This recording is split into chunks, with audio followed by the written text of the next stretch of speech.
Everybody wants something. Middle finger in the air, no fist pump. And me, Shawnee Wiz, got this bitch jumping.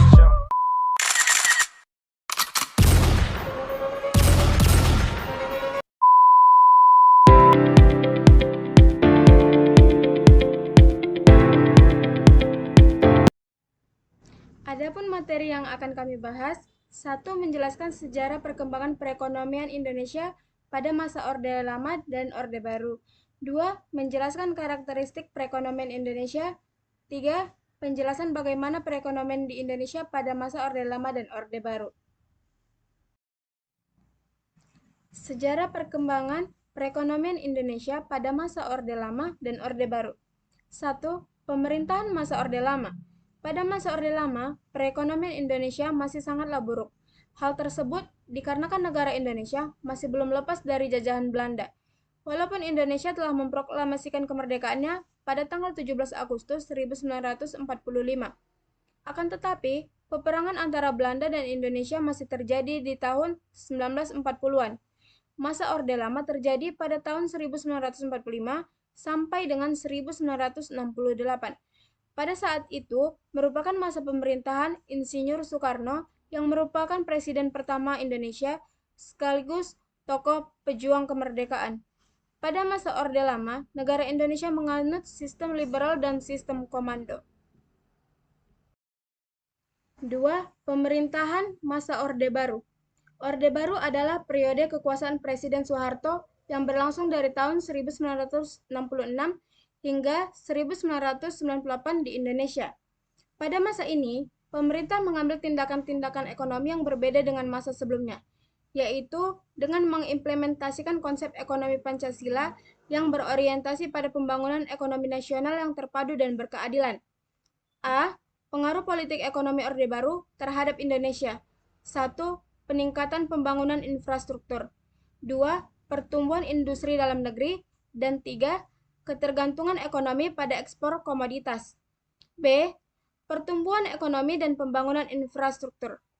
Pada masa Orde Baru di Indonesia, pembangunan infrastruktur menjadi salah satu fokus utama pemerintah dalam upaya meningkatkan pertumbuhan ekonomi. Pemerintah Orde Baru mengadopsi kebijakan ekonomi yang berorientasi pada industrialisasi yang didukung oleh pembangunan infrastruktur. C. Dampak krisis ekonomi 1997 sampai dengan 1998 pada Indonesia. Krisis ekonomi yang terjadi pada tahun 1997 sampai dengan 1998 di Indonesia memiliki dampak yang signifikan pada perekonomian Indonesia dan pada masa Orde Baru. Dampak utama dari krisis ekonomi ini adalah penurunan drastis nilai tukar rupiah terhadap dolar Amerika Serikat yang memicu inflasi yang tinggi dan peningkatan harga barang. Karakteristik perekonomian Indonesia. Karakteristik perekonomian Indonesia yang sesuai dengan Undang-Undang Dasar 1945 terdapat pada pasal 33 Undang-Undang Dasar 1945 yang berisi karakteristik sebagai berikut.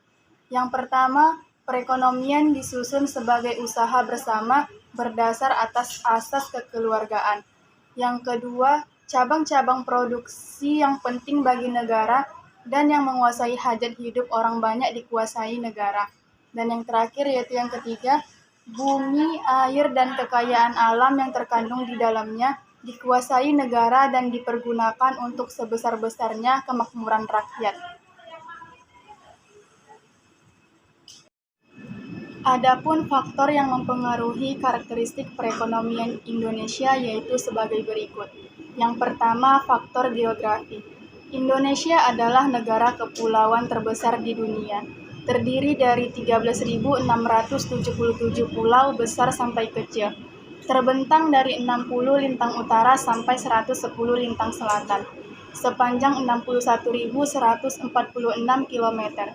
Memiliki potensi ekonomi yang berbeda-beda karena perbedaan sumber daya alam, sumber daya manusia, kesuburan tanah, dan curah hujan. Yang kedua, faktor demografi.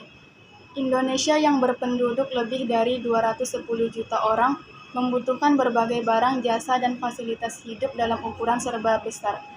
Pangan, sandang, perumahan, dan lain-lain. Namun, di lain pihak, kemampuan kita untuk berproduksi atau produktivitasnya rendah. Hal ini akan menciptakan kondisi munculnya rawan kemiskinan. Mutu sumber daya manusia rendah kurang lebih 80%. Angkatan kerja berpendidikan SD. Produktivitas rendah karena taraf hidup yang rendah. Konsumsi rata-rata penduduk Indonesia Rp82.226 per bulan pada tahun 1993. Namun 82% penduduk berpendapatan di bawah Rp60.000 per bulan per kapita.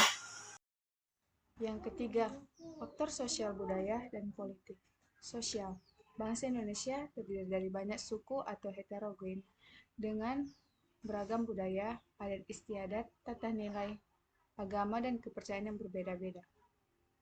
Karena perbedaan latar belakang, pengetahuan, dan kemampuan yang tidak sama, maka visi, persepsi, interpretasi, dan reaksi atau aksi mereka terhadap isu-isu yang sama berbeda-beda, yang sering kali menimbulkan konflik sosial atau sara.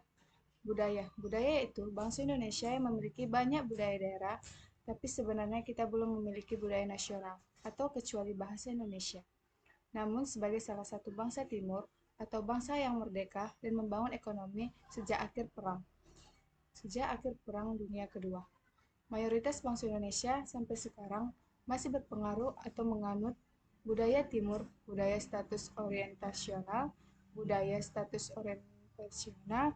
bercirikan sebagai semangat kehidupan mengejar pangkat, kedudukan, atau status dengan simbol-simbol sosial. Politik. Politik ialah sebelum kolonialis Belanda datang, bangsa Indonesia hidup di bawah kekuasaan raja-raja. Ratusan tahun bangsa Indonesia hidup di bawah pengaruh feodalisme dan kolonialisme. Ciri utama feodalisme antara lain adalah kultus individu atau raja selalu diagungkan.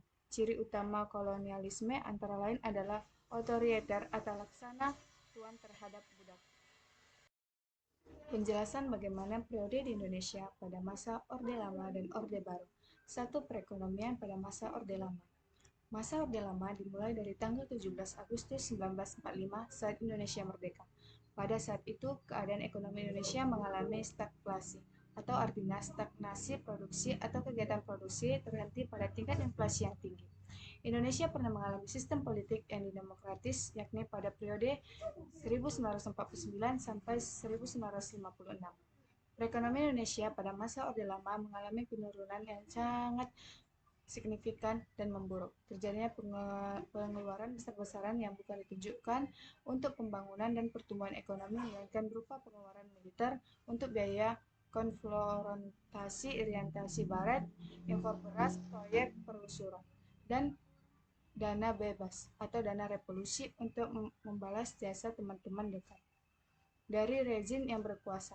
Perekonomian juga diperparah dengan terjadinya hiperinflasi yang mencapai 650%. 2. Perekonomian pada masa Orde Baru. Sejarah perekonomian Indonesia dibentuk oleh letak geografisnya yang strategis terletak di persimpangan samudera dan benua di dunia. Munculnya hubungan perdagangan internasional melalui mitra dagang luar negeri berperan penting dalam perkembangan ekonomi negara ini. India, Cina, negara-negara Arab, dan Eropa terlibat dalam perdagangan rempah-rempah yang menjadi komoditas utama. Perekonomian Indonesia berperan atau pemerintahan Orde Baru yang mencakup periode dari tahun 1966 hingga 1998 dimulai setelah Presiden Soekarno digantikan oleh Jenderal Soeharto dalam peristiwa Gerakan 30 September atau G30S atau PKI pada tahun 1965.